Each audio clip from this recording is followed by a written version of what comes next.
पर भी सिर्फ खाने के इंतज़ार करते हैं, अपने अजीज़ के ईसाले सवाब की कोई तैयारी नहीं करते।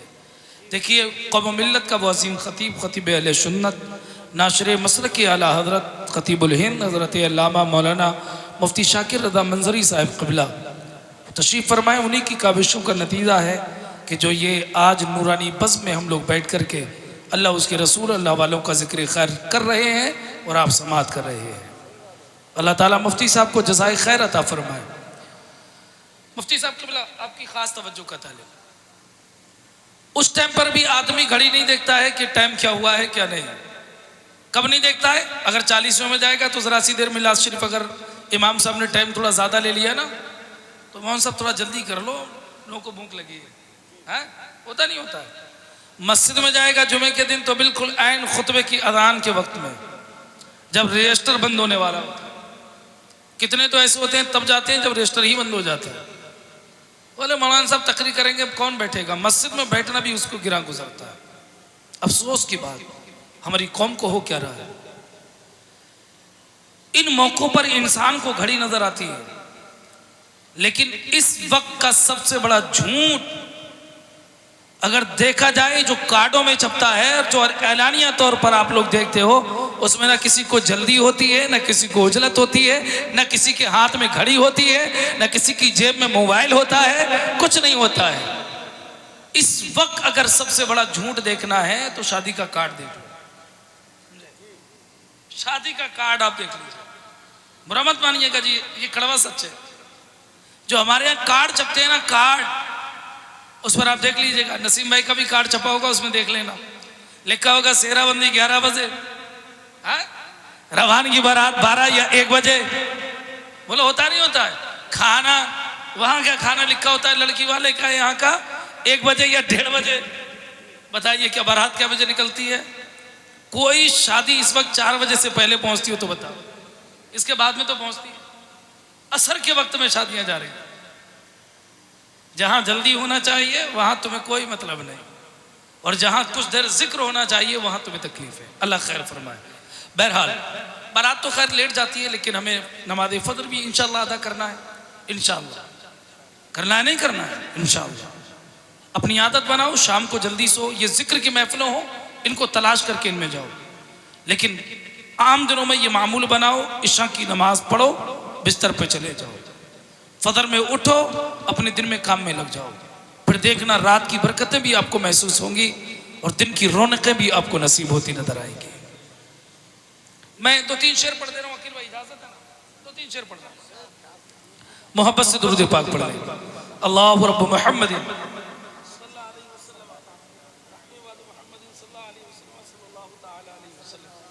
टाइम तो मेरे लिए है, लेकिन ये मोबाइल अगर जेब में रहेगा तब, और आपकी मोहब्बतें शामिल आ रही। आप तो मेरे साथ हैं, मुझे छोड़ के जा ही नहीं सकते। नकीब वैसे आखिर में अक्सर, अच्छा ड्यूटी भी बहुत करनी होती है बेचारे नकीबों की, बहुत करनी ड्यूटी होती है। सरे शाम से आकर के खूंटे पे बन जाते हैं और उनको तब खोला जाता है जब आखिरी खतीब बैठता है।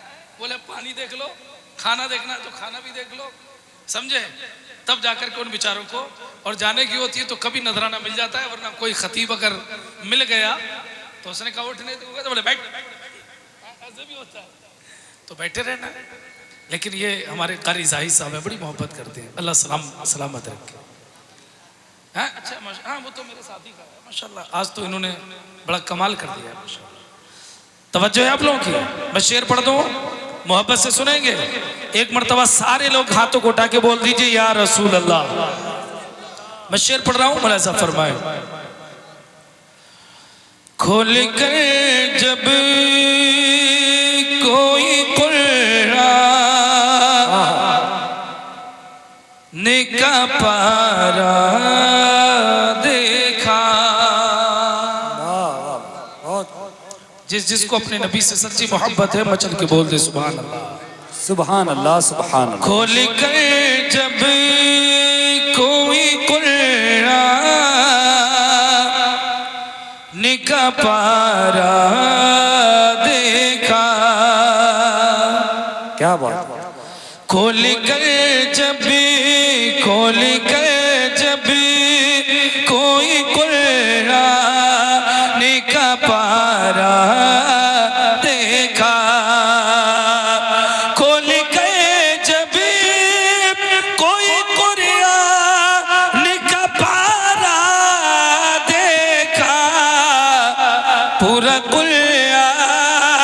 जब जा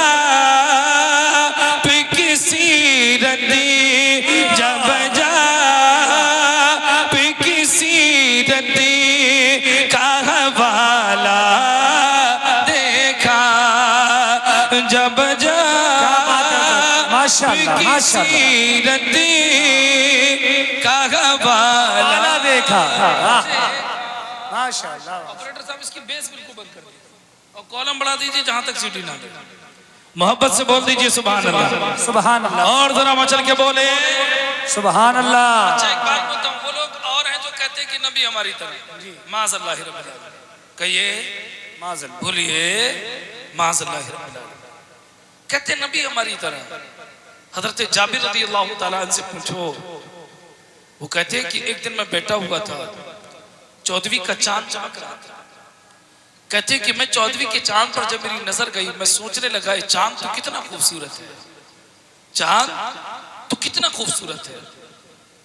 कहते चांद को देखता रहा, कहते देखते देखते जब अचानक मेरी नजर मुस्तफा करीम के चेहरे पर आकर के पड़ी। कहते जब हुजूर का चेहरा मैंने देखा तो देखने के बाद में फिर मेरे दिल ने फैसला कर दिया। कहते चांद को मैं देखता रहा, फिर मैंने मुस्तफा करीम के चेहरे को देखा। कहते चेहरे को सरकार के फिर मैंने चेहरे को देखा और देखने के बाद में फिर मैंने चांद की तरफ पलट करके देखा। कहते मैं देखता रहा, एक बार नहीं बार बार देखा। अब कहते मैंने दिल में सोचने लगा कि पहले तो सोचता था चांद कितना हसीन है, लेकिन जब मुस्तफा करीम के चेहरे को देखा है तो मेरे दिल ने फैसला कर दिया, ऐ आसमान के चांद तेरी कोई हकीकत नहीं है आमना के लाल के सामने, क्योंकि तेरे अंदर दाग है। मेरे नबी का चेहरा वो है जिसमें कोई दाग नहीं है। कभी तो किसी ने कहा था चांद से तस्बीह देना ये कोई इंसाफ है, चांद में तो दाग है पर उनका चेहरा। नारे तकबीर, नारे रिसालत, अज़मत मुस्तफ़ा, सीरत मुस्तफ़ा, जमाले मुस्तफ़ा, अल्लामा मुफ्ती ज़ाहिद रज़ा क़ादरी। माशाअल्लाह माशाअल्लाह, बहुत बहुत अच्छा साउंड आपका बोला है माशाअल्लाह। जैसा बोल रहा था वैसे ही कर, पहले जो बोल रहा था वैसा कर दीजिए माशाअल्लाह, बहुत अच्छा साउंड। और सबसे बड़ी खुशी की बात यह है कि अच्छा माशाअल्लाह सैयद साहब हैं तो माफ़ कीजिएगा सैयद साहब, अब आप अपनी मर्जी से जैसा चाहें वैसा चलें, हमारी अब जरूरत नहीं कि हम आपसे कुछ अर्ज कर सकें। यार ये नबी पाक की औलाद है, हमारी क्या औकात है कि हम इनसे कह सकें। अल्लाह का शुक्र है ये तो हमें बरेली के इमाम ने हमें यही सिखाया है। और एक बात मैं आपके सामने अर्ज करूँ ना, अपने आप को आला हजरत का सच्चा गुलाम बना लो जी, सच्चा गुलाम बना लो आला हजरत का, क्योंकि जो आला हजरत का होता है अल्हम्दुलिल्लाह वो हर वली को मानता है, वो हर वली को मानता है।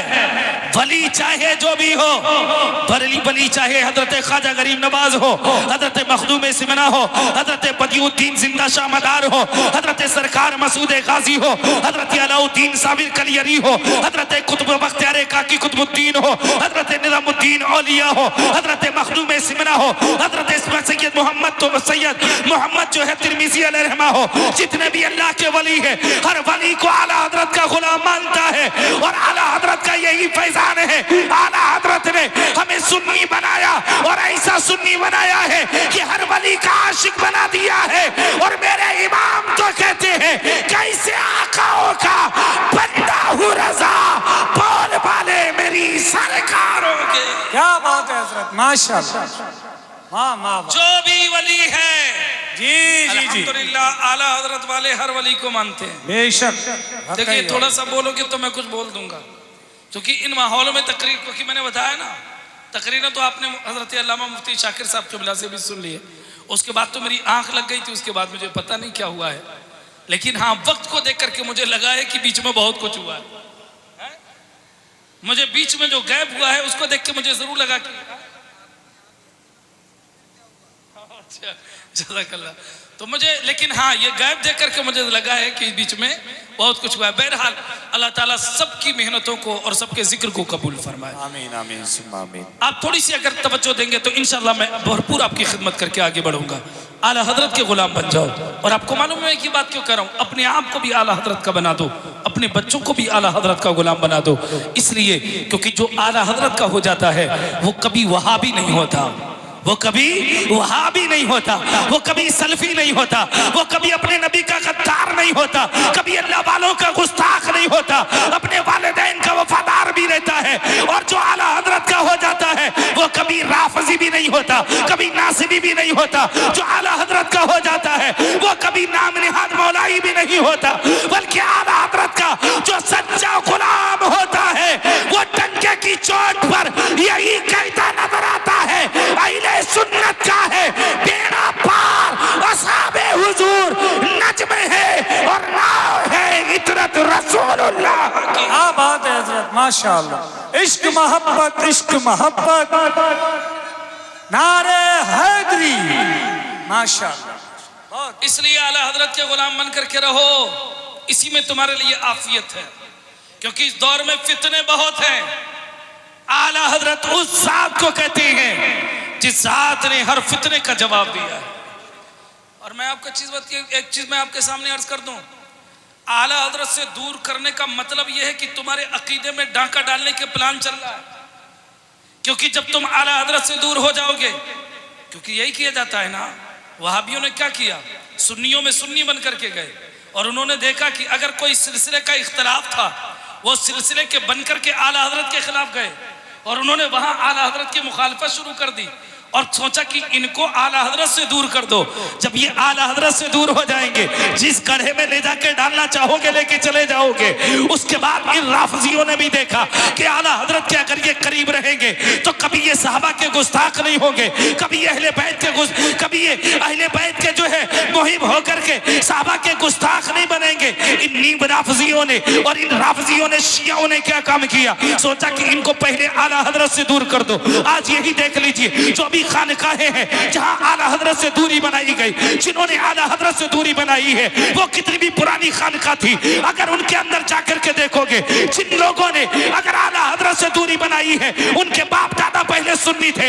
मसलक के आला हजरत जिसको आज कहा जाता है उसी मजहब अहले सुन्नत के वो पैरोकार नजर आते थे। लेकिन आज उनके बच्चे जो है जब आला हजरत से दूर हो गए, आला हजरत की अदावत उनके सीनों में आई तो किसी खानका का कोई मुजाबिर, कोई राफजी बन के रह गया है, कोई खारजी बन के रह गया है, कहीं खानकाहों में वहां भी नजर आते हैं। लेकिन मुझे मैं कहने ने दिया जाए, अगर आप चाहते हो कि आपकी खानकाहें सलामत रहे, आपके आस्थाने सलामत रहे, आपकी नस्लें सलामत रहे, आपके अकीदा और ईमान सलामत रहे, तो एक बात दिल की तख्ती पर नोट कर लो, अपने आप को और अपने बच्चों को, अपनी नस्लों को आला हजरत का इश्क पिला दो, आला हजरत का बना दो। जो आला हजरत का होता है फिर वो कभी नहीं बहकता, वो किधरे नहीं जाता है। जो आला हजरत का हो जाता है उसके लिए यही कहा जाता है कि जो आला हजरत का है वो न कभी वहाबी होगा, न कभी राफजी होगा, न कभी चक्रालवी होगा, न कभी नेचरी होगा, न कभी खारजी होगा, न कभी नासबी होगा, न कभी राफजी होगा, न कभी वहाबी होगा, न कभी सल्फी होगा।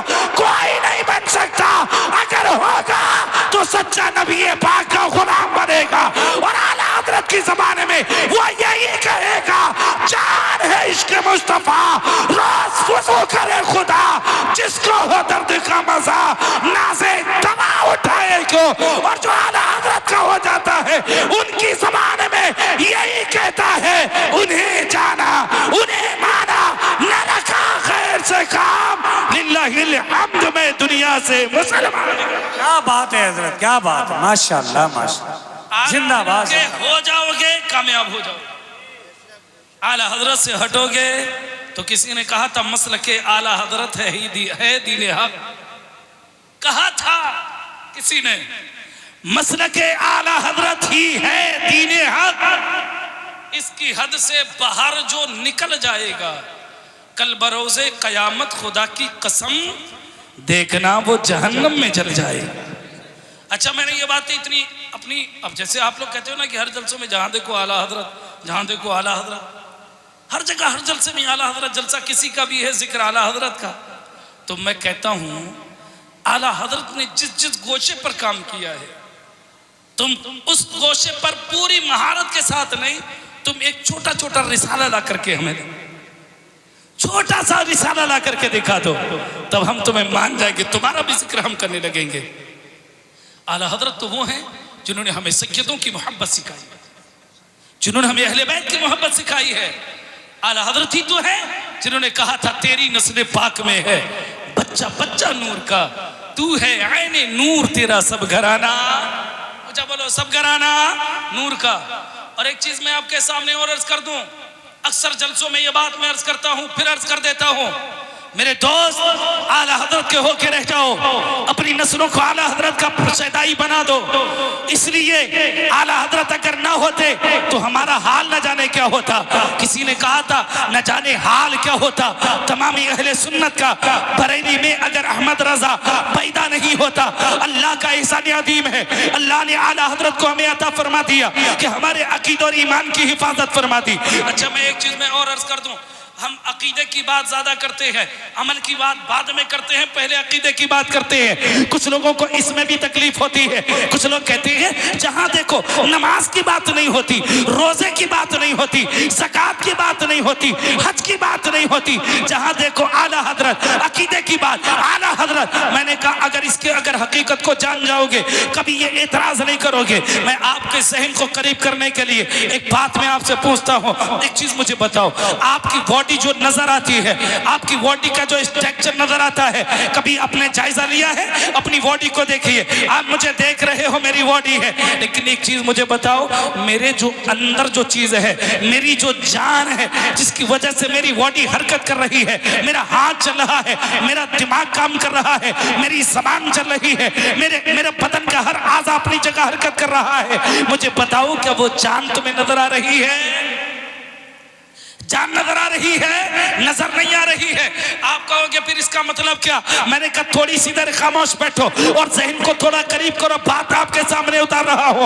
आपने बॉडी की हरकत को देख लिया, अब मेरी बॉडी जो हरकत करती है उसको देखते हो, लेकिन बदन की जान आपको नजर नहीं आती। लेकिन एक बात बताना, जब तक बॉडी में इंसान की जान है, मेरा ये हाथ है काम कर रहा है, जबान है काम कर रही है, आंखें हैं काम कर रही है, कान है सुनने का काम कर रहे हैं, दिमाग अपना समझने का काम कर रहा है, लीवर है काम कर रहा है, हार्ट है काम कर रहा है, जिगर है काम कर रहा है, आंतें हैं काम कर रही है, सुफरा है काम कर रहा है, पित्ता है काम कर रहा है, बॉडी का हर हिस्सा काम कर रहा है। लेकिन अगर यही अंदर का वो हिस्सा जो हमें नजर नहीं आता, जिसको हम जान कहते हैं, अगर वो जान हमारी बॉडी से निकल जाए तो बताओ क्या उस वक्त अगर वो जान निकल गई तो क्या हमारी बॉडी का कोई हिस्सा काम करेगा? बोल के दिखाओ, हिस्सा काम करेगा? नहीं करेगा। फिर दिखती तो है नहीं, दिखता तो वतन है, जान तो नजर नहीं आती, लेकिन जान निकल गई तो अब बॉडी का कोई हिस्सा काम नहीं करता।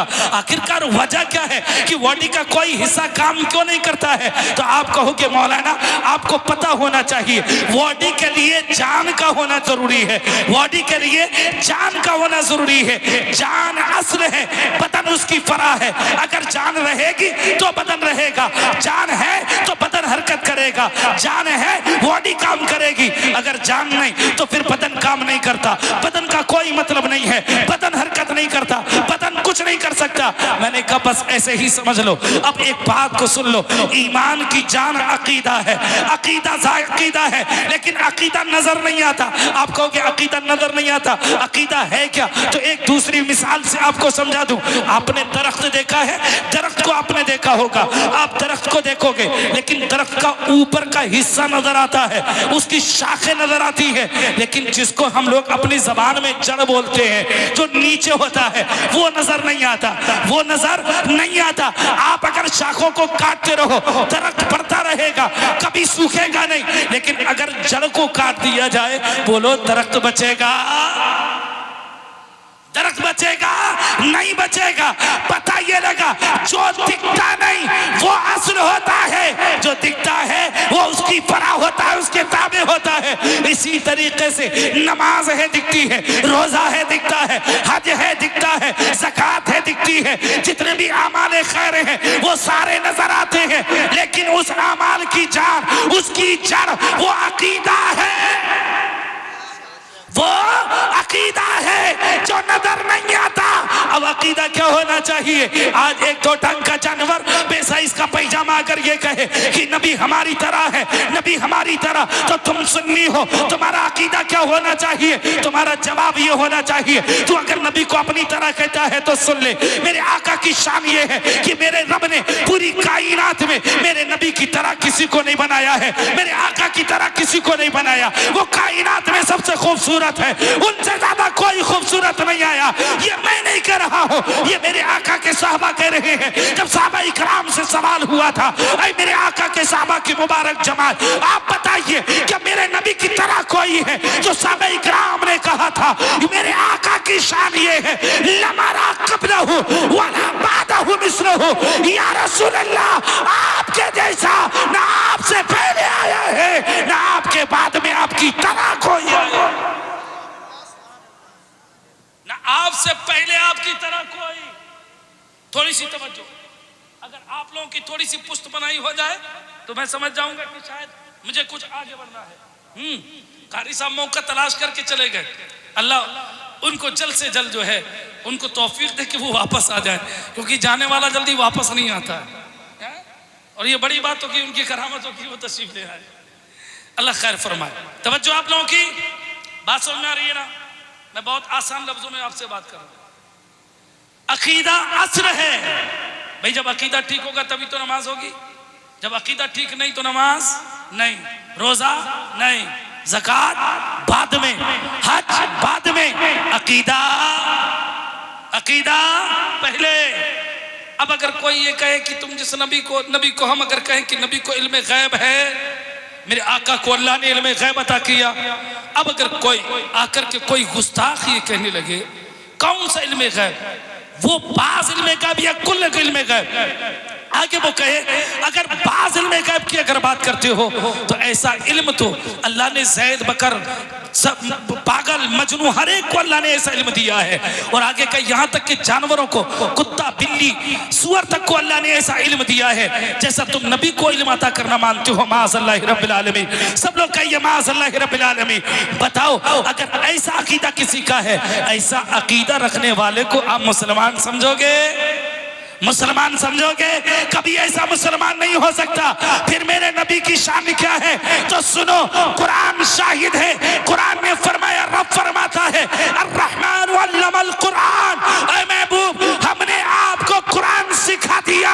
और अल्लाह ने कुरान में हर चीज का इल्म रखा है, गैब का इल्म भी कुरान में है, क़यामत का जिक्र भी कुरान में है, क्योंकि कुरान खुद फरमाता है कि बियानन लिकुल्लि शै, हर चीज का जिक्र कुरान में मौजूद है, हर खुशकी का जिक्र कुरान में है, हर तरी का जिक्र कुरान में है। पता ये लगा जमीन का जिक्र कुरान में, आसमान का जिक्र कुरान में, जमीन वालों का जिक्र कुरान में, आसमान वालों का जिक्र कुरान में, जन्नत का जिक्र कुरान में, जहन्नम का जिक्र कुरान में, दरियाओं का जिक्र कुरान में है, पहाड़ों का जिक्र कुरान में है, दरख्तों का जिक्र कुरान में है, जन्नत की नहरों का जिक्र कुरान में है, जन्नत के शहद के हौज़ों का जिक्र कुरान में है, हूरों का जिक्र कुरान में है, गिलमात का जिक्र कुरान में है, मलाइका का जिक्र कुरान में है।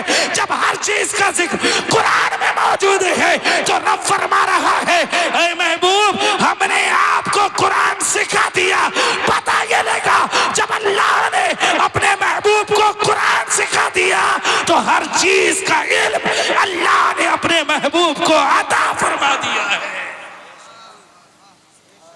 हर चीज का इल्म अल्लाह ने हमारे नबी को, ऊंचा बोलो, अता फरमा दिया है। बात और करीब आ जाऊं, समझ में आ रही है ना? करीब आऊं और बात समझ में आना चाहिए। अकीदा पहले मजबूत करो, समझे? हम इसीलिए पहले अकीदे की बात करते हैं, क्योंकि अकीदे में अगर खराबी, अगर अमल में खराबी रह जाए, अल्लाह ना करे किसी के अमल में भी खराबी हो, अमल में अगर कमी रह जाए तो अल्लाह अपने फजल से माफ कर सकता है, अल्लाह अपने फजल से माफ कर सकता है। लेकिन अगर अकीदे में खराबी आ गई तो तुम कितने भी बड़े नमाजी हो, कितने भी बड़े मुत्तकी परहेजगार हो, कितने भी बड़े ज़ुहद व तक़वे वाले हो, अगर अकीदे में खराबी आ जाए, ए भाई तवज्जो इधर रखो, बात समझ आ रही है ना? समझो नौजवानों, तुम्हारे मतलब की बात है। आज सोशल मीडिया का ज़माना है, समझे? ऐसे ऐसे बेढंगे और ऐसे ऐसे गुस्ताख आकर के हमारे नौजवानों का आज अकीदा जो है बर्बाद कर रहे हैं। और हमारे नौजवान सुनते हैं, कितने नौजवान ऐसे सुनते हैं, उनको मतलब ही नहीं कि हम सुन किसको रहे हैं।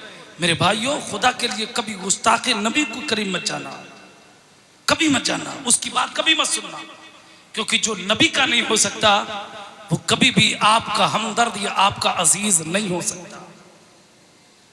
किसी का बाप, किसी का बेटा, किसी का भाई उस वक्त तक भाई बाप बेटा है जब तक वो मुस्तफा करीम का गुलाम है।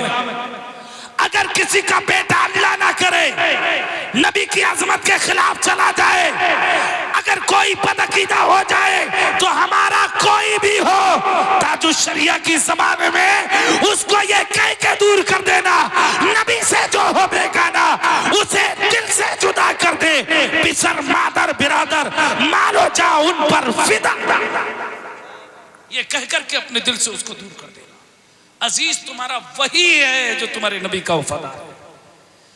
अब अगर अमल में खराबी, अगर कमी रह गई, अल्लाह अपने फजल से माफ कर सकता है। नमाजी है, अगर अकीदे में कमी रह गई तो अल्लाह माफ नहीं करेगा। अकीदे की कमी तो थी, शैतान ने क्या नमाजें कम पढ़ी थी? सोचिए जरा, किसी से भी पूछ लेना, उनसे भी पूछना, शैतान ने नमाजें कम पढ़ी थी क्या? बहुत नमाजें पढ़ी, कोई जमीन पर खूब इबादतें की, अल्लाह ने दूसरे आसमान पे बुलाया, वहां पर भी खूब पढ़ी, तीसरे आसमान पे बुला लिया, वहां पर भी खूब पढ़ी, प्रमोशन होता रहा, यहां तक कि मलाइका में फरिश्तों में रहने लगा, मलाइका झूला झुलाने लगे, खिदमत में रहने लगे। लेकिन अल्लाह ने जब फरमाया कि आदम को सजदा करो, किसको? आदम को सजदा करो, सब झुक गए लेकिन शैतान नहीं झुका, अकड़ गया। क्या किया? अकड़ गया। वो सजदा इबादत का सजदा नहीं था। एक बात मैं आपके सामने और अर्ज कर दूं, आज आप देखते हो कुछ वीडियो दिखा दिखा के कहा जाता है कि देखिए ये शिर्क हो रहा है, सुन्नी बरेलवी शिर्क करते हैं, माज़अल्लाह, इल्जाम वो भी हम ही लोगों के सर पर। बाज खानकाहों के जाहिल पीर अपने मुरीदों से सजदा कराते हैं और उनसे अगर पूछा जाए तो कहते हैं वो तो साहब हम ताज़ीम के लिए सजदा कर रहे हैं, ताज़ीम के लिए सजदा कर रहे हैं। अब उनसे अगर कोई पूछे कि ताज़ीम के लिए सजदा करते हो, अगर सजदा इबादत, सजदा ताबुदी जिसको हम इबादत का सजदा कहते हैं, जो अल्लाह के लिए किया जाता है सजदा, एक बात याद रखना, वो सजदा तो किसी शरीयत में किसी गैरुल्लाह को जायज था ही नहीं। हजरत आदम अलैहिस्सलाम से लेकर के आज तक मेरे आका करीम अलैहिस्सलाम तक किसी के लिए अल्लाह के सिवा इबादत का सजदा किसी को रवा नहीं, किसी को जायज नहीं। इबादत का सजदा अगर समझ के कोई किसी को करेगा तो काफिर हो जाएगा, और जो ताज़ीम के लिए सजदा करे तो वो हमारी शरीयत में हराम है, वो हमारी शरीयत में क्या है? हराम है। तो अब अगर कोई ताज़ीम के लिए सजदा कराए और कहे ताज़ीम के लिए सजदा कर रहा हूं, कहना अगर तू इबादत की नियत से करेगा तो काफिर हो जाएगा, लेकिन तू ताज़ीम के लिए जो सजदा कर रहा है ये भी मेरे आका ने मना फरमाया और इसको हराम फरमाया। और सरकार ने फरमाया अगर रब के बाद में अगर सजदा करने की इजाजत होती, अगर सजदा ताज़ीमी की मेरी उम्मत में इजाजत होती तो मैं औरतों को हुक्म देता कि वो अपने शौहरों को सजदा करें। किसको करे? अपने शौहरों को सजदा करें। इससे दो बातें समझ में आ गई, एक तो सजदा ताज़ीमी जायज नहीं, किसी के लिए नहीं, यहां तक कि हम अपने नबी सल्लल्लाहु अलैहि वसल्लम को भी सजदा नहीं कर सकते। क्या नहीं कर सकते? सजदा नहीं कर सकते।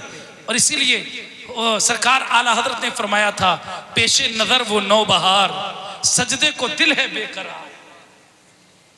पेशे नजर वो नौबहार, सजदे को दिल है बेकरार, रोकिए सर को रोकिए, हाँ यही इम्तिहान है, रोकिए सर को रोकिए, यही इम्तिहान है। ये इम्तिहान की घड़ियां हैं। जी करता है सजदा करो, लेकिन मेरे आका का फरमान है कि सजदा रवा नहीं है किसी गैरुल्लाह को, तो ये मेरे आका दिल चाहता है आपको सजदा करूं, लेकिन आपकी शरीयत ने मुझे पकड़ लिया है, मैं सजदा तो नहीं कर सकता। हाँ ये दिल है या आपके कदमों में बिछा सकता हो, दिल आपके कदमों में निसार कर सकता हो, ये जान है आपके कदमों में कुर्बान कर सकता हो। और इसी को मेरे इमाम ने कहा था, ये एक जान क्या है अगर हो करोड़ों, ये एक जान क्या है अगर हो करोड़ों, तेरे नाम पर सबको वारा करूं मैं। सरकार मुफ्ती आज़म हिंद रहमान ने कहा था, ये एक जान क्या है अगर हो करोड़ों, ये एक जान क्या है अगर हो करोड़ों, तेरे नाम पर सबको वारा करूं मैं। बात समझ आ रही है? अब सुनने का तो टाइम नहीं है, मैंने भी असल में अकीदे की जिक्र निकल आया तो मैंने बातें कर दी। वैसे तो मेरा इरादा कुछ और बयान करने का था, लेकिन ये जरूरी है। आज अकीदे के डाकू बहुत टहले हैं, हर तरफ अकीदे के डाकू, इस मुसलमानों के ईमान को छीनने के लिए डाकू हर तरफ बैठे हुए हैं। और इन्हीं डाकुओं से होशियार करने के लिए मेरे इमाम ने कहा था, सूना जंगल रात अंधेरी छाई बदली काली है, सोने वालों जागते रहियो चोरों की रखवाली है। आंख से काजल साफ चुरा लें, यहां वो चोर बला के हैं। एक दूसरे को मत देखिए, बेहतर यह है कि आप लोग सुन लीजिए, क्योंकि ये टाइम ऐसा है, बेचारा कोई मजदूर आदमी अगर है तो जाहिर सी बात है सोने का टाइम है। और मैं भी, हालांकि यकीन जानिएगा मेरा भी मन बिल्कुल न, मैं अभी जिस मूड में बोलता हूँ अभी उस मैं आया भी नहीं, वो मूड भी मेरा नहीं, क्योंकि हालात को देख करके ही मैंने बताया कि तकरीर में करने का आदी हूँ। और वैसे सिर्फ 2 लोग बैठे हुए, लेकिन मुझे लगे कि हाँ ठीक से सुन रहे तो मैं भरपूर खिदमत करता हूँ। लेकिन कुछ लोग इसमें ऐसे हैं कि सोच रहे हैं कि जल्द से जल्द ये मामला ख़त्म किया जाए और हम अपने अपने घर भागें। तो मैं भी इसलिए ये अकीदे की बातें थी मैंने आपके सामने कर दी। अल्लाह से दुआ कीजिए, अल्लाह ताला कबूल फरमाए। मैं हालांकि इसमें कुछ छूट रहा है, मैं इंशाल्लाह ज़िंदगी रही कभी आइंदा उसको पूरा किया जाएगा। चलते चलते बस एक आखिरी बात, उस आखिरी बात में चंद बातें शामिल हैं, वो मैं करके अपनी बात ख़त्म कर रहा हूँ। मैंने जिस आयत करीमा को तिलावत करने का शर्फ हासिल किया, उसमें अल्लाह रब्बुल इज़्ज़त ने इरशाद फरमाया, या अय्युहल्लज़ीना आमनू कू अनफुसकुम व अहलीकुम नारा, या अय्युहल्लज़ीना आमनू कू अनफुसकुम व अहलीकुम नारा, ऐ ईमान वालों अपने आप को और अपने घर वालों को जहन्नम की आग से बचाओ। बात समझ में आ रही है आप लोगों के? क्या कहा कुरान ने? या अय्युहल्लज़ीना आमनू, ऐ ईमान वालों, ईमान वाले हो ना?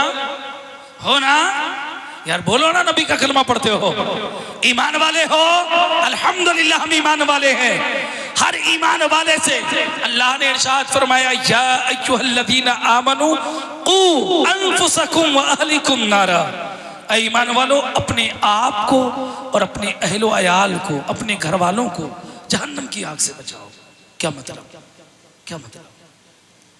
इसका मतलब यही है कि आज शादी के मौके पर जो लोग अल्लाह को भूल करके अल्लाह के सबसे बड़े दुश्मन शैतान को राजी करने में लगते हैं, उनको ये चाहिए, या वो लोग, हालांकि इसमें कितने लोग अभी भी ऐसे हैं, इनके घर में भी ऐसे लोग शामिल होंगे कि यहाँ अगर कोई और खुराफात व बहियात की अगर महफिल होती तो शायद वो लोग जो बिस्तरों पे जाकर के बहुत टाइम से, जब से प्रोग्राम शुरू हुआ तब से बिस्तर पकड़े हुए हैं, या कुछ खवातीन जो पहले ही से बिस्तर उन्होंने पकड़ लिया, अगर यहाँ कुछ खुराफात व बहियात होती तो शायद वो सबसे आगे वाली कुर्सियों पे नजर, सबसे आगे वाली कुर्सियों पे नजर आते, क्योंकि ऐसों के चेहरे बता देते कि ये चाहने वाले क्या, समझे।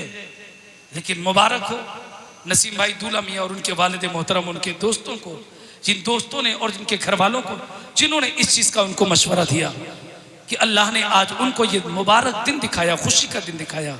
यार एक बात बताओ मुझे, खुशी कौन देता है? खुशी कौन देता है? बोलो, कौन देता है? अल्लाह। अच्छा बेटा किसने दिया? किसने दिया? अल्लाह ने। ये दिन तुम्हें किसने दिखाया? अल्लाह ने। अच्छा अगर ये खुशी का दिन अल्लाह ने दिखाया है तो राजी किसको करोगे? किसको राजी करोगे? अल्लाह कैसे राजी होगा? शादी के मौके पर तुम डीजे बाजे गाने बजाओ, इससे अल्लाह राजी होगा? अल्लाह राजी होगा? ईमानदारी से बताना, देखिए झूठ मत बोलना। गाने बाजे डीजे डांस पार्टी खुराफात बहियात, इनसे अल्लाह राजी होगा? होगा अल्लाह राजी? नहीं होगा। जब तुम्हें अल्लाह को राजी करना है तो कैसे राजी करोगे? अल्लाह को कैसे राजी करना है? तो सुनो, अल्लाह ऐसे राजी नहीं होगा जो आज कुछ खुराफात व बहियात करते हैं। अल्लाह उसका रसूल तभी राजी होगा कि तुम शादी का मौका हो या बच्चे की पैदाइश का मौका हो या कोई भी खुशी का मौका आए तो किसी दुनियादार को राजी ना करो, बल्कि मदीने की सरकार, मदीने वाले ताजदार सरकार को राजी करो। और अगर तुमसे आकर के कोई कहे कि बाजा बजाओ, गाने बजाओ, डीजे लेके आओ, डांस पार्टी करो, तो एक नबी के गुलाम का आवाज और नबी के गुलाम का चैलेंज और नबी के आशिक की आवाज यही होती है, ओ मेरे रिश्तेदार, ओ मेरे दोस्त, ओ मेरे घर वाले सुन ले, मैं किसी दुनियादार को राजी नहीं करूंगा। इसलिए ये खुशी अल्लाह ने अता की है, अपने महबूब के सदक़े में अता की है। तो सुन, मेरा इरादा भी सुनता था, जमाना खफा है तो क्या कहे इसका, जमाने को ठोकर लगाए चला जा। अरे जमाना भी एक दिन तेरे साथ होगा, तू आका को अपने मनाए चला जा। नारे तकबीर, नारे रिसालत, नारे गौस, मसलके आला हजरत, फैजाने औलिया इकराम, बस्ती बस्ती। अल्लाह उसके रसूल को राजी करे, अल्लाह उसके रसूल को राजी करना है। तो अब आप ये कोई खुराफात तो नहीं करेंगे? बोलो इंशाअल्लाह। कुरान पाक की इस आयत पर आप अमल करना, ये हर एक की जिम्मेदारी, ये सिर्फ मौलवियों की अकेले जिम्मेदारी नहीं है कि सिर्फ मौलवी ही दीन का काम करेंगे, हर मुसलमान की जिम्मेदारी है। और ये मैं नहीं कह रहा हूँ, ये कुरान कह रहा है, या अय्युहल्लज़ीना आमनू कू अनफुसकुम व अहलीकुम नारा, ऐ ईमान वालो अपने आप को भी जहन्नम की आग से बचाओ और अपने घर वालों को भी जहन्नम की आग से बचाओ। बोलो बचाओगे ना जहन्नम की आग से? गलत कामों से खुद भी रुको, अपने घर वालों को, अपने बच्चों को भी गलत कामों से रोको। कैसे रोकोगे? अपने बच्चों को दीनदार बनाओगे, नबी का आशिक बनाओगे, नबी का गुलाम बनाओगे। और जब ये नबी के आशिक, नबी के गुलाम बनेंगे तो फिर इनसे कहने की जरूरत नहीं है, फिर ये वही आला हजरत का शेर और इनकी जबान पर होगा, जान है इश्क मुस्तफा रोज वजू करे खुदा, जिसको हो दर्द का मजा नाज़े दवा उठाए क्यों। और आला हजरत की जबान में यही नौजवान फिर घर घर से निकल के कहेंगे, फिर हर आशिक रसूल यही कहेगा, उन्हें जाना उन्हें माना, न रखा गैर से काम, लिल्लाहिल हम्द में दुनिया से मुसलमान गया। मेरे शेख सरकार ताजुश शरिया की जबान में यही कहेगा, मुझे क्या फिक्र हो अख्तर, मेरे यावर है वो यावर, मुझे क्या फिक्र हो अख्तर, मेरे यावर है वो यावर, बलाओं को जो मेरी खुद गिरफ्तारे बना कर दे। और आगे वो यही कहेगा कि जिसको मुस्तफा करीम की रजा चाहिए वही जो है बोलेगा, हर नबी का आशिक यही चाहता है मुझे मुस्तफा की रजा मिल जाए। तो जब ये चाहते हो तो काम भी वो करो जिससे नबी राजी हो, नबी का खुदा राजी हो। अगर तुमने इस पे अमल कर लिया तुम दुनिया में भी कामयाब हो, कब्र में भी कामयाब होगे और कल मैदान महशर में भी कामयाब होगे। और अगर तुमने अपने नबी को राजी कर लिया तो सुनो, दुनिया का करार भी तुम्हारे लिए है, जन्नत की बहारें भी तुम्हारी। तुम अपने नबी को राजी करो, शरीयत पे मजबूती से अमल करो, नमाजों की पाबंदी करो, करोगे ना? मैं हालांकि तकरीर यकीन जानिएगा मैं बिल्कुल आज नहीं बोल पा रहा हूँ।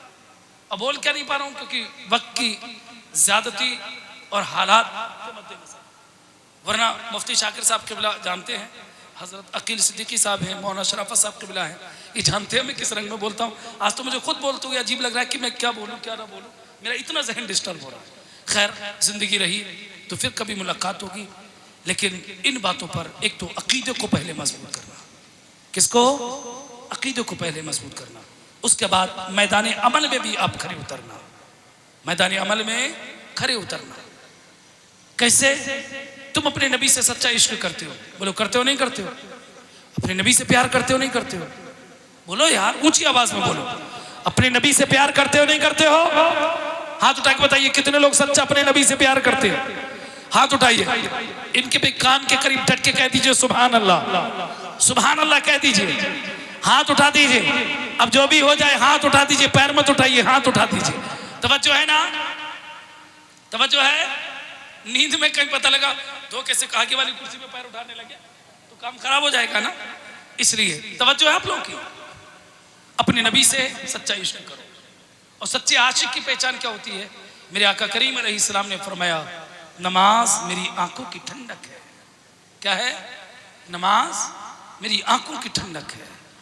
अब कोई भी नबी का आशिक ये नहीं चाहेगा कि जो उसके नबी को पसंद हो वो काम ना करे, बल्कि वो अपनी जिंदगी का असल मेयार ये बनाएगा कि जो मेरे नबी को पसंद है वही मुझे पसंद है। नमाजों की पाबंदी करोगे? बोलो, नमाजों की पाबंदी करोगे? अच्छा नौजवानों, एक बात मैं आपके सामने अर्ज कर दूं, यार ये बेहरा रबी को छोड़ दो, बहुत गफलत में गुजारनी जिंदगी। हालात दिन ब दिन खराब होते जा रहे हैं। मैदान अमल में उतरने की जरूरत है। मैदान अमल में आओ, पक्के सच्चे नबी के गुलाम बनकर के मैदान में उतर जाओ। तुम्हें डरने की किसी से जरूरत नहीं है। अगर तुम्हें डरना है तो सिर्फ अल्लाह उसके रसूल से डरना है। खौफ खुदा दिल में पैदा करो। अगर तुम अल्लाह से डरने लगे फिर तुम्हें किसी से डरने की जरूरत नहीं, फिर जमाना तुमसे डरेगा। आज तुम छोटी छोटी चीज से डरते हो, काश ऐसा हो जाए कि तुम अपने रब से डरने लगो तो देखना हर बड़ी से बड़ी चीज तुमसे डरती नजर आएगी। अमल कीजिए, अमल से जिंदगी बनती है, जन्नत भी जहन्नम भी। ये खाकी अपनी फितरत में न नूरी है न नारी। चेहरों पे दाढ़ियां, चेहरों पे दाढ़ियां। कब रखाओगे? कब रखाओगे? कब्र में जाकर के, हैं? कब्र में जाओगे तब रखाओगे।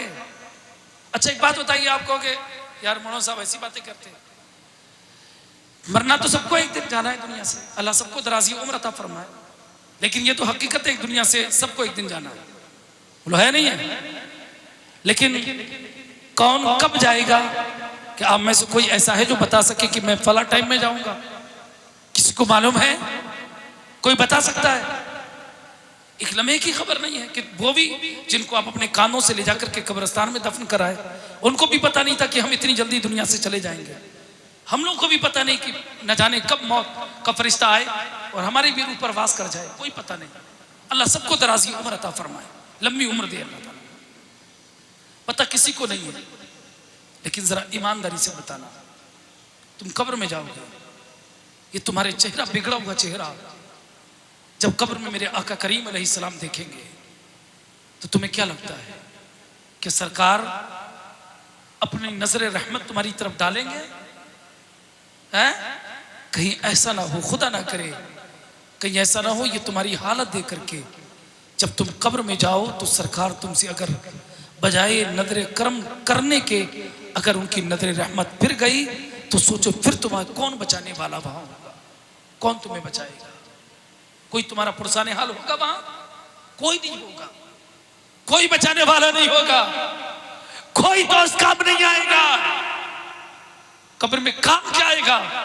कब्र में वही काम आएगा जो तुम अच्छे अमल कर करके दुनिया में जाओगे। जो आज दुनिया में रह करके अच्छे अमल कमा रहे हो, यही अमाल तुम्हारे कब्र में काम आएंगे। लेकिन कौन कब जाएगा कोई पता नहीं। लेकिन हमने कोई तैयारी कब्र की है? कोई तैयारी नहीं है। हम घर बनाते हैं, अब हमारे घरों के हालात देखो। हम कॉलम भी मजबूत से मजबूत देते हैं, मकान को भी अच्छी से अच्छी ईंट और मसाला और सीमेंट लगाते हैं, लिंटर में सरिया भी भरपूर डालते हैं और बनाने वाले से कहते हैं ऐसा बनाना कि जल्दी मकान गिरे नहीं, 100 साल से ज्यादा चलना चाहिए। मकान दुनिया में बनाने में तुम्हारी इतनी फिक्र है, लेकिन तुम इतना भी जानते हो जिन्होंने बड़े बड़े अच्छे महल बनाए थे, आखिरकार एक दिन ऐसा भी आया कि जब मौत आई तो 2 गज जमीन उनको भी कब्रिस्तान ही में नसीब हुई है, वो महल नसीब नहीं हुआ। अगर गए हैं तो वो भी जमीन के नीचे गए हैं। और एक दिन तुम्हें भी और मुझे भी ऐसा आना है, हम लोग भी उस जमीन के अंदर जाएंगे। बोलो जाएंगे नहीं जाएंगे? उस जमीन के अंदर हमें भी एक दिन जाना है। लेकिन हमने कोई उस जाने की कोई तैयारी की है? कोई तैयारी नहीं है। एक वाकया में बात आ गई है तो अर्ज करके बस बात खत्म कर रहा हूं। हजरत अल्लामा रूमी अलैहिर्रहमान ने अपनी मसनवी शरीफ में, जलालुद्दीन रूमी अलैहिर्रहमान ने अपनी मसनवी शरीफ में एक बादशाह का एक वाकया लिखा है। वो फरमाते हैं कि एक बादशाह जो था, ए बेटा नौजवान हंसो नहीं, थोड़ी सी देर सुन लो बस। मैं तकरीर ख़त्म कर दी मैं तकरीर अब नहीं करूँगा, क्योंकि तकरीर करने का मैंने बताया था, मैं थोड़ा सा कुछ कोशिश की थी मैंने, लेकिन मुझे लगा कि अब आप लोग ज़्यादा नहीं सुन पाएंगे, इसलिए मैं सिर्फ बस ज़रूरी बातें करके बात ख़त्म कर रहा हूँ। ये बातें वो हैं जो अमल करोगे तो इंशाल्लाह दुनिया, कब्र और मैदान हश्र में काम आएंगी। अमल करके जा रहे हैं। हज़रत अल्लामा जलालुद्दीन रूमी अलैहिर्रहमत फरमाते हैं, कहते एक बादशाह जो था, मौसम थोड़ा खुशगवार था, वो अपनी कबीना के साथ, जो उसके करीबी फौजी थे उनके साथ अपने सहन में बैठा हुआ था। एक फकीर, एक दुर्वेश एक रास्ते से निकल के जा रहा था। उस बादशाह ने जब उसको जाते हुए देखा तो बादशाह को शरारत हुई और उसने सोचा कि लाओ इस बाबे का, इस फकीर का मजाक उड़ाया जाए। उसने मजाक बनाने के लिए अपने नौकर से कहा, अपने गुलाम से कहा, इस फकीर को बुला करके लेके आओ। नौकर गया, फकीर को बुला के लेके आ गया। बादशाह के करीब आया फकीर, बादशाह ने अपनी जेब से एक लाल रुमाल निकाला। बड़ी तवज्जो से सुनना ये वाकया। अपनी जेब से एक लाल रुमाल निकाला और निकालने के बाद उस फकीर के हाथ पे रखा और रखने के बाद कहा, ये रुमाल इतने लोगों में तुम्हें जो बेवकूफ लगे उसको ये रुमाल दे दो। जो यहां तुम्हें सबसे ज्यादा बेवकूफ लगे ये रुमाल उसको दे दो। बादशाह का प्लान ये था, ये फकीर किसी को देगा तो हम सब इसका मजाक उड़ाएंगे, लेकिन वो आम फकीर नहीं था, ये मांगने खाने वाला फकीर नहीं था, वो हकीकी फकीर था। वो दीवाना था जिसके ताल्लुक से किसी ने कहा था कि दीवाने की नजरों को जहां देख रहा है दीवाना खुदा जाने कहां देख रहा है। दीवाने को यूं देख के दीवाना ना समझो, दीवाना बहुत सोच के दीवाना हुआ है। वो हकीकी फकीर था। उसने जब बादशाह ने ये कहा ना, जो तुम्हें सबसे ज्यादा बेवकूफ लगे उसको ये रुमाल दे दो, उस फकीर ने सरसरी नजर को डाला, सब लोगों पर नजर डाली, उस रुमाल को लिया, अपनी जेब में रखा, चल दिया, चलता बना। बादशाह बड़ा चक्कर में पड़ गया, यार इसका तो मजाक उड़ाने के लिए हमने बुलाया था, लेकिन ये तो उल्टी हमें लगा के चला गया। रख के फकीर चला गया। दिन गुजरते रहे, कुछ चंद दिन गुजरे कि वो बादशाह जो है बहुत शदीद बीमार हो गया, बहुत ज्यादा बीमार हो गया। अब जब वो बीमार हुआ तो बड़े बड़े हकीम, बड़े बड़े डॉक्टर, बहुत बहुत बड़े तबीब आए। आने के बाद में उन्होंने उसको, बादशाह को चेक किया, देखा, दवाएं दी, लेकिन कोई दवा उसके मर्ज में उसके लिए काफी ना रही, उसको शिफा ना मिली। तमाम हकीमों ने, डॉक्टरों ने, अतिब्बा ने, सबने जवाब दे दिया और कहा कि अब बादशाह चंद दिन का मेहमान है, अब ये बचेगा नहीं, बस चंद दिन में इसका इंतकाल हो जाएगा, 2-4 दिन का ये बस मेहमान है। जब इतना कहा, बादशाह को ये बात पता लगी तो बादशाह की आंखें भीग आई। अब लोगों ने उसके वजीर थे, उन्होंने सोचा, उसके जो करीबी थे उन्होंने सोचा कि क्यों ना बादशाह की रियाया से मुलाकात करा दी जाए, आखिरी मुलाकात लोग कर लेंगे, आखिरी दीदार लोगों का करा दिया जाए।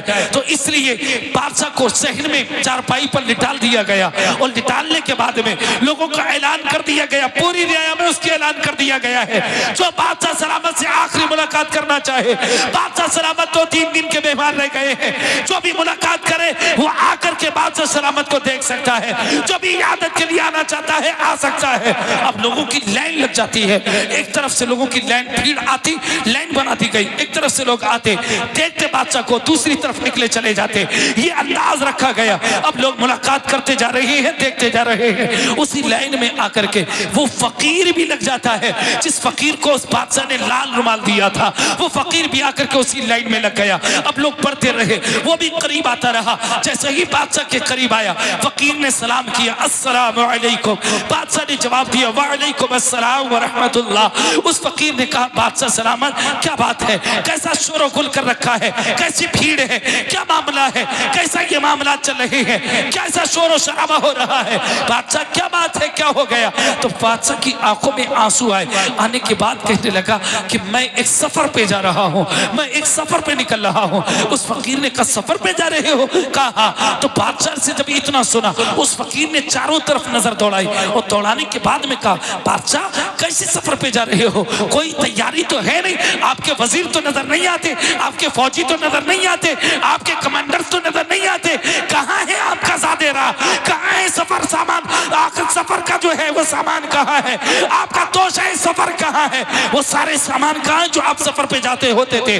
उस बादशाह की आंखों में आंसू आए और कहने लगा, फकीर से कहा, मैं उस सफर पे जा रहा हूँ, न मेरा वजीर मेरे साथ जाएगा, न मेरे जो है वो मेरे कमांडर मेरे साथ जाएंगे, न मेरे फौजी मेरे साथ जाएंगे, न मेरे खजाने मेरे साथ जाएंगे, न मेरे ये खाने मेरे साथ जाएंगे, न ये फौजी मेरे साथ जाएंगे। तो कहा फिर किधर का इरादा है? कहा उस सफर पे जा रहा हूँ जिस सफर से कभी कोई लौट करके नहीं आता। फकीर ने कहा, बादशाह जब तुम छोटे से छोटे सफर पे जाते थे तो बड़े इंतजाम होते थे, बड़े इत्मीनान होते थे, कई दिन पहले तुम्हारे जाने का इंतजाम होता था, लेकिन आज कोई इंतजाम नहीं। कहा हाँ, आज इसलिए ये सफर ऐसा है यहाँ कोई साथ में नहीं जाएगा, मैं तन्हा इस सफर में जाऊंगा। जब इतना कहा, कहने के बाद में कहा तो उस सफर की कोई तैयारी? तो बादशाह की आंखों में आंसू आ गए, कहने लगा, अफसोस कि मैं उस सफर की कोई तैयारी नहीं कर सका, कोई तैयारी नहीं कर सका। उस फकीर से जब इतना कहा, फकीर ने कहा, बादशाह मुझे पहचाना, बादशाह मुझे पहचाना? बादशाह ने नफी में सर हिलाया, कहा नहीं मैंने नहीं पहचाना। कहा नहीं पहचाना? कहा नहीं। कहा अच्छा। उस फकीर ने वही लाल रुमाल अपनी जेब से निकाला जो इस बादशाह ने कहा था, ये उसको दे दो जो तुम्हारी नजर में सबसे ज्यादा बेवकूफ हो, सबसे ज्यादा बेवकूफ हो, उसको दे दो। उस फकीर ने रुमाल जेब से निकाला, कहा बादशाह इसको पहचाना, इसको जानते हो? बादशाह की आंखों में आंसू भर के ला करके बोला, हाँ मैंने अब पहचान लिया, अब पहचान लिया। कहा बादशाह तुमने कहा था ना ये रुमाल उसको दे दिया जाए जो सबसे ज्यादा बेवकूफ हो। कहा बताओ अब किसको दूं? तुमने कहा था जो सबसे ज्यादा बेवकूफ हो उसको दिया जाए। तो जरा सोचो बादशाह सलामत, तुमसे ज्यादा बेवकूफ कौन है? तुम्हें पता था मैं इस सफर पे जाऊंगा, लेकिन फिर भी कोई तैयारी नहीं, फिर भी कोई सामान नहीं किए, कोई अच्छे अमल नहीं किए। छोटे से छोटे सफर की तैयारी, छोटे से छोटे सफर पे जाने के लिए इंतजाम और इत्मीनान, लेकिन जो असल सफर है जहां कोई साथ नहीं जाता उसकी कोई तैयारी नहीं। अब तो बादशाह फूट फूट के रोने लगा, कहने लगा वाकई मैं गाफिल था, मैं कोई तैयारी नहीं कर सका। उस फकीर ने वो लाल रुमाल उस बादशाह के हाथ पे रखा, कहा बादशाह आपसे ज्यादा बेवकूफ कौन हो सकता है? इस रुमाल से ज्यादा हकदार आपसे ज्यादा कौन हो सकता है? इसलिए क्योंकि जिसको पता हो कि मुझे इस सफर पे जाना है फिर भी तैयारी ना करे, उससे ज्यादा बेवकूफ कौन हो सकता है? तो मेरे अजीज, मालूम सबको है हमें एक दिन इस दुनिया से जाना है, ये घर बार, ये दुनिया की रंगीनियां हमें सब छोड़ के एक दिन कब्र में जाना है, लेकिन तैयारी कुछ नहीं। बेवकूफ ना बनो, अक्लमंद बनो, होशमंद बनो, अपनी कब्र की तैयारियां करो, आखिरत को बेहतर करो और अल्लाह से दुआ करो अल्लाह ताला हम सबका खात्मा बिल खैर फरमाए, हम सबका खात्मा ईमान पर फरमाए। इसलिए अमल कीजिए, चेहरों पर दाढ़ियां रखाइए। अभी मौत का इंतजार ना करो, उससे पहले अपनी नबी की सुन्नत पे अमल करके सब आपके हकदार हो जाओ। बोलो दाढ़ी रखाओगे? दाढ़ी रखाओगे? कब रखाओगे? कब रखाओगे? किसी अच्छे काम में ताखीर नहीं। आज से अभी से अहद करो कि इंशाअल्लाह हम अपने चेहरों पर अपने नबी की सुन्नत को सजाएंगे। रखाओगे ना? रखाओगे ना? इंशाअल्लाह जरूर रखाइएगा। मैं जबरदस्ती किसी से नहीं करूंगा, लेकिन अगर कोई नबी का गुलाम, अगर ये उसके दिल में नबी की मोहब्बत मौदे मार रही है और वो हम सबको गवाह बना करके अगर सच्ची तौबा करना चाहता है तो उसके लिए दरवाजा खुला है, वो ऐलान कर सकता है, हम सब गवाह हो सकते हैं। कोई कह सकता है कि मैं दाढ़ी रखाऊंगा, अगर कोई हम भाइयों में कोई भी अगर कहे कि हाँ मैं अपने नबी की सुन्नत को सजाऊंगा तो मेरी तरफ से इजाजत है, और अगर ना कहे तो आईने के सामने खड़े होकर के अपना चेहरा देखे और देखने के बाद में फिर तसव्वुर करे कि मुझे एक दिन कब्र में जाना है और कब्र में अपने नबी को अपना चेहरा दिखाना है, तो वो चेहरा बनाऊं जो मेरे नबी जिस चेहरे से मोहब्बत करते हो वो चेहरा लेके ना जाऊं जिससे मेरे नबी मोहब्बत ना करते हो। इसलिए अपने चेहरों पर नबी की सुन्नत को सजाओ, नमाजों की पाबंदी करो, शरीयत पे अमल करो। अगर आपने इस पर अमल कर लिया तो फिर तुम्हें घबराने की जरूरत नहीं है, तुम्हें परेशान होने की जरूरत नहीं है। जो लोग तुम्हें कहते हैं हम मिटा देंगे, इनको खत्म कर देंगे, फिर तुम्हें कोई नहीं मिटा सकता। इसलिए करबला की जमीन से आज भी यही आवाज आती है, ना घबराओ मुसलमानों, खुदा की बाकी है, अभी इस्लाम जिंदा है, अभी कुरान बाकी है। ये जालिम क्या समझते हैं जो अपने दिल में हंसते हैं, अभी तो करबला का आखिरी मैदान बाकी है। अमल कीजिए, अल्लाह ताला मुझे और आपको सबको सुनने से ज़्यादा अमल करने की तौफीक अता फरमाए। और जिन भाई की, नसीम भाई की शादी है, अल्लाह ताला जो रिश्ते और जो घर आपस में जुड़ रहे हैं, अल्लाह ताला इन रिश्तों में वाहिमी इत्तेफाक और इत्तेहाद अता फरमाए। और इनमें बेहतर जो घर जुड़ रहे हैं, अल्लाह उन सब में आपस में मोहब्बतें अता फरमाए। होने वाले ज़ौजैन में भी अल्लाह ताला मोहब्बतें अता फरमाए। हम सबको दारैन की भलाइयाँ अता फरमाए, इस्तिक़ामत अलल हक़ अता फरमाए। आमीन या रब्बल आलमीन। सब लोग सच्ची तौबा मेरे साथ मिल करके कीजिए। अस्तग़फ़िरुल्लाह रब्बी मिन कुल्लि ज़ंबिन व अतूबु इलैह। सब लोग कलमा शरीफ पढ़ लीजिए। ला इलाहा इल्लल्लाहु मुहम्मदुर रसूलुल्लाह सल्लल्लाहु तआला अलैहि वसल्लम। बाखिर दावाना अनिल हम्दुलिल्लाहि रब्बिल आलमीन। अस्सलामु अलैकुम व रहमतुल्लाहि व बरकातुहू।